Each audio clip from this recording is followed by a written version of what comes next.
Olá, então, vamos continuar aqui a oração. Eu fiz um pequeno vídeo de agradecimento porque eu tinha já dito algumas palavras e estava com pouca memória, mas vamos continuar. Então, nesta oração, neste vídeo, nós vamos estar a ler o Salmo 78, ok? E antes de começar, vamos juntos fazer um Pai Nosso. Oremos. Pai nosso Jeová que estás nos céus, santificado seja o seu nome. Venha sobre nós o seu reino, seja feita a sua vontade, assim na terra, assim também no céu. O pão nosso de cada dia nos dê hoje. Perdoa as nossas dívidas, assim como nós também perdoamos aos nossos devedores. Não nos deixes cair em tentação, mas livra-nos do mal. Livra-nos do iníquo, pois seu é o reino, o poder, a honra e a glória, hoje, amanhã e para todo sempre, em nome de Jesus Cristo. Amém. Salmo 78 diz: Escuta a minha lei, ó meu povo, presta atenção às palavras da minha boca. Abrirei a minha boca para dizer um provérbio. Proferirei enigmas dos tempos antigos, as coisas que ouvimos e conhecemos, que os nossos pais nos contaram. Não esconderemos dos seus descendentes. Contaremos à geração futura os atos louváveis de Jeová e a sua força, as coisas maravilhosas que ele tem feito. Ele estabeleceu um testemunho em Jacó e instituiu uma lei em Israel. Ele ordenou aos nossos antepassados que dessem a conhecer essas coisas aos seus filhos, para que a geração seguinte as soubesse. Os filhos que ainda nasceriam, eles, por sua vez, iriam relatá-las aos seus filhos. Assim, estes poriam a sua confiança em Deus, não se esqueceriam dos atos de Deus, mas obedeceriam aos seus mandamentos. Desse modo, não seriam como os seus antepassados, uma geração obstinada e rebelde, uma geração de coração inconstante, e cujo espírito não foi fiel a Deus. Os efraimitas estavam armados com os seus arcos, mas bateram em retirada no dia da batalha. Não guardaram o pacto de Deus e recusaram-se a andar na sua lei. Também, também se esqueceram do que ele tinha feito, os seus atos maravilhosos que lhes mostrou. Ele fez coisas esplêndidas à vista dos seus antepassados. Na terra do Egito, a região de Zoá, dividiu o mar para que o atravessassem, e fez com que as águas se erguessem como uma barragem. Guiou-os de dia com uma nuvem e durante toda a noite com a luz de um fogo. Partiu rochas no deserto e deu-lhes de beber até se saciarem, como se fosse de águas profundas. Fez sair correntes de água de um rochedo e fez com que águas fluíssem como rios. Mas eles continuaram a pecar contra ele, rebelando-se contra o Altíssimo no deserto. Desafiaram a Deus no coração, exigindo o alimento que desejavam intensamente. Então falaram contra Deus, disseram: Será que Deus pode preparar uma mesa no deserto? Foi ele que bateu numa rocha, de modo que fluíram águas e jorraram torrentes. Será que ele também nos pode dar pão ou providenciar carne para o seu povo? Quando Jeová os ouviu, ficou furioso. Acendeu-se um fogo contra Jacó e a sua ira levantou-se contra Israel, porque não tiveram fé em Deus. Não confiaram na sua capacidade de salvá-los. Então ele deu uma ordem às nuvens lá em cima, abriu as portas do céu, fez chover maná para que comessem, deu-lhes o cereal do pão. Perdão, perdão. Deu-lhes o cereal do céu. Homens comeram o pão dos poderosos. Ele forneceu o necessário para satisfazê-los. Levantou um vento leste nos céus, e com o seu poder fez soprar um vento sul, e fez chover carne sobre eles, como se fosse pó, aves como a areia da praia. Ele fez com que caíssem no meio do seu acampamento, em volta das suas tendas. E eles comeram e empanturraram-se. Ele deu-lhes o que desejavam. Mas antes de terem satisfeito plenamente o seu desejo, enquanto a comida ainda estava na sua boca, a ira de Deus levantou-se contra eles. Ele matou os homens mais fortes entre eles, derrubou os jovens de Israel. Apesar disso, pecaram ainda mais, e não tiveram fé nos seus atos maravilhosos. Portanto, ele acabou com os seus dias como se fossem apenas um sopro, e acabou com os seus anos por meio de um terror repentino, mas sempre que causavam, perdão, mas sempre que causava morte entre eles procuravam-no, voltavam atrás e procuravam por Deus, lembrando-se de que Deus era a sua rocha, e de que o Deus Altíssimo era o seu redentor. No entanto, tentaram enganá-lo com a sua boca e mentiram-lhe com a sua língua.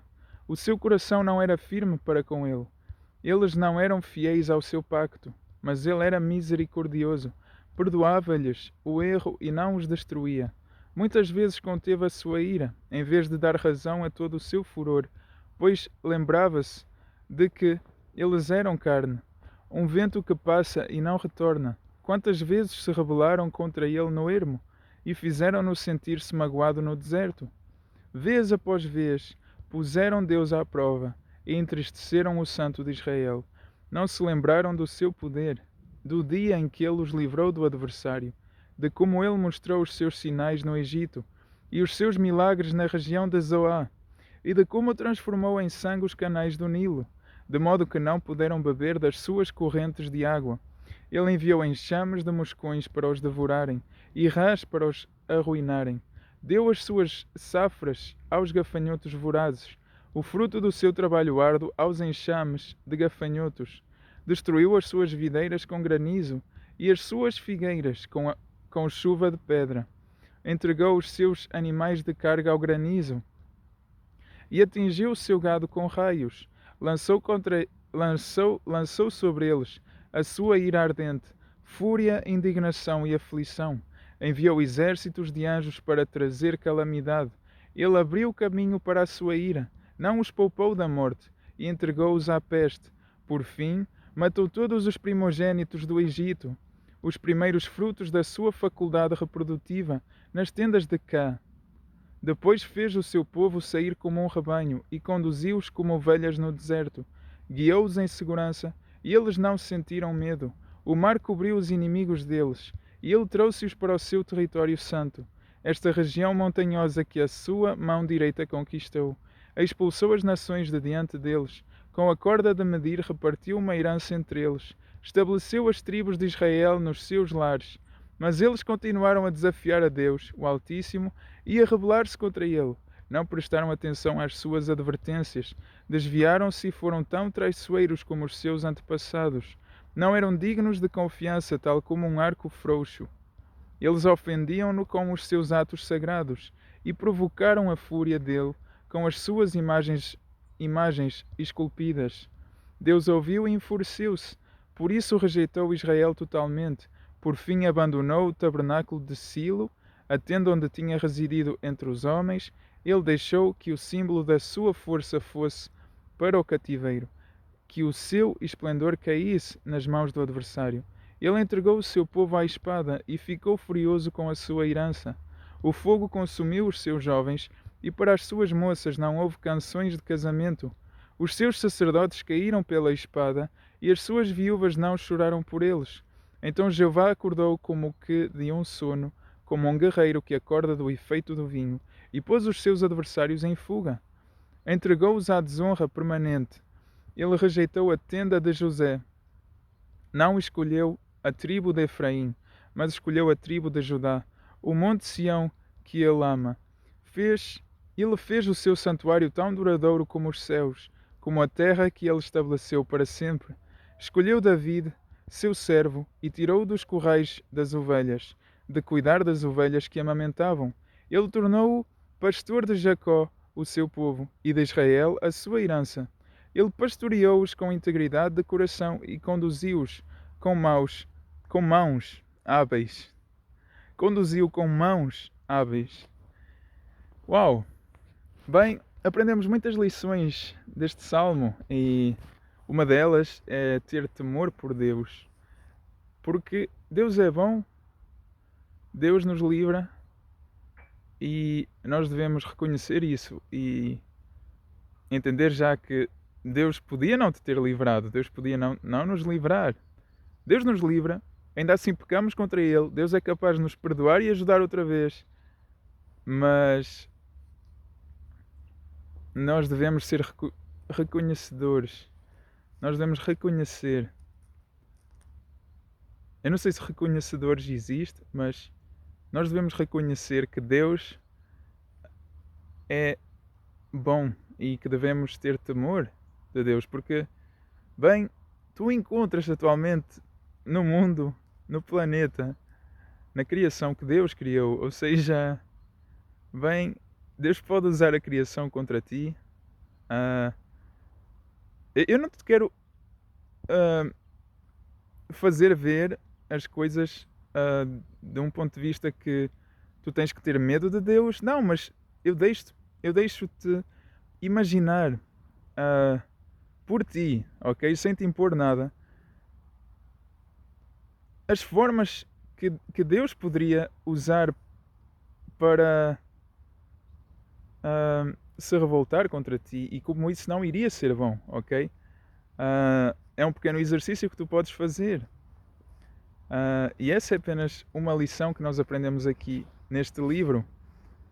Outras lições é de que Deus te guia, ok? Que Deus te guia, que se tu realmente buscares a Deus, Deus te dá um caminho, te dá uma forma de tu ultrapassares os obstáculos, porque Deus não te abandona, ok? Deus é Deus é Deus disto tudo, é o Criador disto tudo e porque é que Ele te iria abandonar?